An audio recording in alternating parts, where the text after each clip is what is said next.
while we have you on the show, I didn't put this on the docket, but I know you know your team. What do you think your team should do T. Higgins wise? They gave him the franchise tag. We was talking about it with Molly Carroll. Not Molly. Wasn't my that's her name? No, Molly it's not Kieran, Molly Carroll. It's Mina Kimes. Mina many Kimes. times, many times. Mina Kimes said, Mm.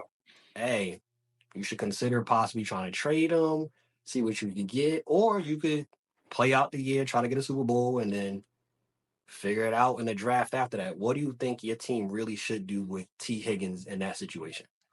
Man, it's tough. It's tough. It really is, just because of the fact that you know there's a slim chance that you're re-signing him just based off of the money that you have saved for Jamar, that you're going to give Jamar, just because of the type of caliber player that he is. I think when you Miles is funny, he said trade. I, I I think that may be the best option, right? Don't let him walk for nothing. Like that's what kills me, because there's no guarantee. We've seen how competitive this league is. We've seen how hard it is. We've seen injuries are, a guarantee in this league, in terms of, you're bound to deal with injuries at some point in the season, and who knows who it's going to be. If you play this season with T. Higgins on a franchise tag and you let him walk at the end of the year and you don't win a Super Bowl, you're going to be kicking yourself the next few years for not getting anything back for the type of player that he is. He is someone that we drafted in the second round, that has played above expectations for the most part, other than this last year. And he's been great. And he'd be someone that I'd love to see stay with the Bengals, that we could continue to develop.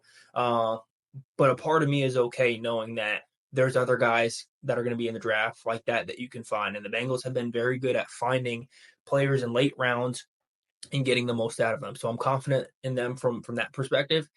I think if you need an answer right now, I think you have to trade him and try to get what you can out of him. I think we've seen enough from some other wide receivers that are further in the depth chart, that they can kind of not maybe necessarily fill that void right away in terms of being a huge deep ball threat, but you can get a lot of productivity out of them.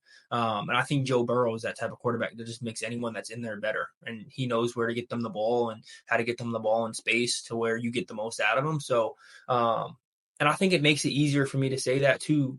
Come like the year that T just had, it was not a good year, bro. Like if we were to do contract negotiations, and that's probably why we can't, come to an agreement, is because we're probably giving him what he truly deserves based on how he performed this past year. He's dealt with a ton of injuries throughout his career with the Bengals, and he he had probably more offensive pass interference calls this year than he did touchdowns, and just big time receptions and things of that nature. He just didn't look himself this year. And part of that's because of the injuries and him trying to push through injuries and whatnot and play through that. But I think it sucks, but I think you got to trade him and try to get something back for him so that you can continue to build your team to a Super Bowl caliber team. And we've already seen them do that with Joe Burrow in his second year. I mean, the sky's the limit for this team.